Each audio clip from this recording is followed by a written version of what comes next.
Ndivenere Ochondo Mishaki sawa Deacon Wanshwere kandi hona mission coordinator w'ubureberezo kandi nyina Max wabe nakuratanyina ari watatana mawe uyaremeire habwa sentiments z'abantu nkanta kwenda kugita Max kandi nyina nawe nanyashita maho nde nagaitwa yandemeraho yandemeraho Yesu mwana gwandeka omusai kuna sisa ebaza omuruku obwari aho tarkumanya wenke nabere nyangire yafire na nyamunonga okugaita ngumurimo gwanjye ngabangayita buri yomwe takuma wenke nabere nyangire kandi nyanga okubandi ahandi yo mwahure ningeita kandi umwe kwa ebyanjye byo mbiri ebyo magaraganje na Max konke ebyo byo nashabarhanga yabinyaho ninja gumandi yo mwahure kustibunda rya Max abana aba bagenzi banje bone banyeta anko cyaki kuyaza irwe yazagamba anko Mishaki ryamure manyeta anko cyaki mbwe nabana bona nuko banyeta iryo izina nwe yari nyitsire mbweno konko muri yebi byona rhanga no hurire nyina bwakaragaho ishebo yaragaho konka bagumireho twagumaho imwe abagumireho abaryoko nanyo yemerera aha imbabaza rhangane zibari Yesu mwana gwandeka urunyi umusaye gonazeza ebaza omuruko abana babiri bari abana ntubareba batene hibar kwihana hibar kuta konkara hanga from Bible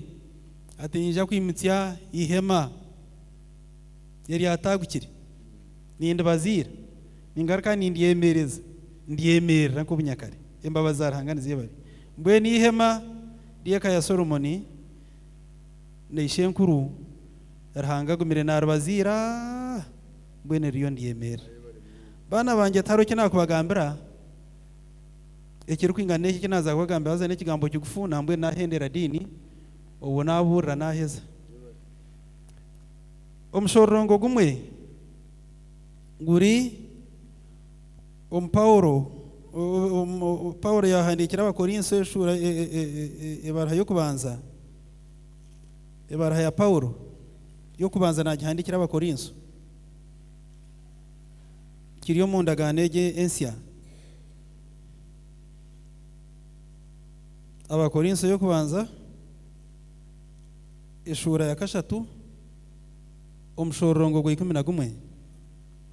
nekiceka kiru kukira kushoma munonga tikisiya munonga ngo abantu beja kucyuro rwo kubanza konke kigambo cyarahanga ayino kwagumana kisiga amashita butosha kikaba ecyurire dini wetwa cathedral umukazi wanje akarwara bera mazire myaka 2 neiwe nabagenzi bawe nabandi bona abantu abengi bakabataha bategerezesha nakura babika baranga ikirango mbwenu bashaba bakuru banjaba ba bishopu neimwe na mukashaba arahanga owemba bazo turugambaho hati yamwemereraho yamukiza mbwenu na wari yahani nyenda kumbe mukiza yemerere urebe hope nata na wari yombugenyi bwa Maxi hope ni nyango yemerere abantu abarebe ngo abamwe babaino bambuza okumbugenyi nyuma abazi akakira Yesu mwana gwandeka omusai kunasisa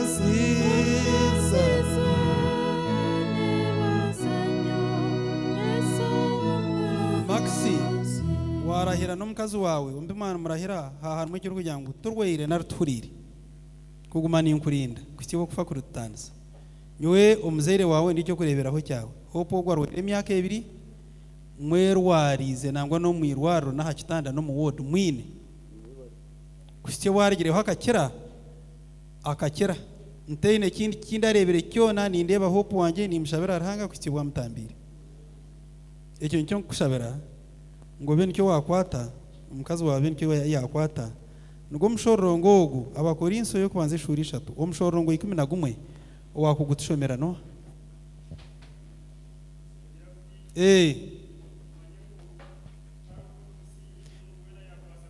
taro omuntu wena kwaza kumbekana yetengo msingi neje kanisa imuri kurebemerera msingi nangwa aruhe msingi structure nko physical nko msingi gwe kanisa konka aruho na ideologies nambwe na movement na ino msingi gwe yemerere nangwa na families zina msingi yizuru no huru umuntu yaje ati to wait tugira tuti ate cyo wait tukibayo nambwe no msingi gwe kaye tudini aba Yesu niyo twashangira abazere bitu nibagamba nowe batujumburire nicyo turi kugamba nicyo kiturinzire mbwene ni nyenda kwagambira abana banje nitwe twe n'abaryoko ngo mmanye ngutaro gundi umusingi ogwo muntu wena yakubasa kutaho akombekeraho kama akamya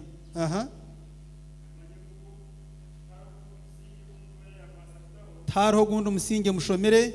okushoma tumusingi amatungo tumusinge taro gundi umusinge gwo muntu wena yakubasa kutaho akamya akagumaho kwere ko gwo ruhanga yateireho ni Yesu Kristo mwana wa kama gumene Yesu mwana gwandeka gamurungi omusai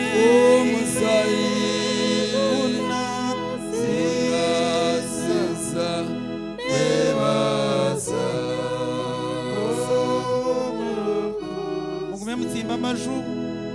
mugambere Yesu ebyanyu kumarahirwe mwatunge kirungi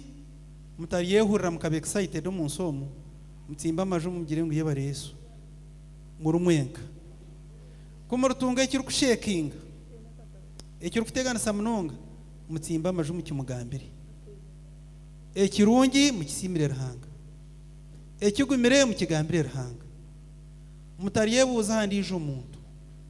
mutari Yesu gondijo yemerera hanyine myaka 57 tinkere bagamisho gumfumu tinyine rishanda go hambiri kamasimo tinyine kantu kona tinkare bagamfumu nabenshi shana kubarebana barabaho nibebunze nko mutawuni tarho kantu tataninga amabo yabera rampeire atokataha ningo kagiroti ningo kajwari ningo kagiroti ngashanga bazere betu nibesigara hanga tukashanga bazere betu nibesigara hanga yitwe ngo kutwazero abana bargira umu nyina Max wa mzee kurgeyo izoba ubutwaye atarisho tukamanya ubukuru kutyo bunyemerera aha ninye sigara hanga kandi ije ko rwoni ndwo munsi ninye sigara hanga mwe no muntu atari kubiha ato muntu takwasa kwesigara hanga kaguma ubwo nwari kugumira ho cyumwe ibiro byona mukama agumene Yesu mwana gwandeka omusai kunasi nebasa twakusimanya mhanga taroho gundi umusingi ubwo muntu arikwasa kutaho omusingi kurera technology omusingi kuryo kushoma si papa wazi sensege nka America tubakushitamire bakagira ngo umusheje ashwere umusheje umukazi ashwere umukazi ngo nobwe kubenya amayisho wacu kundo ugahitwe nayo icyo necyo rukoreka nko bayetsera abanyabwenge babera kimwe efa mutuma rahanga okumanya okutina n'ubwo bwenge okutana n'ekibi nuko kwetegereza ugenda bhandike ometama y'abana bayitwa ubhandike ometama yitu ubhandike ometama yensege ndukusima mnonga wa president wetu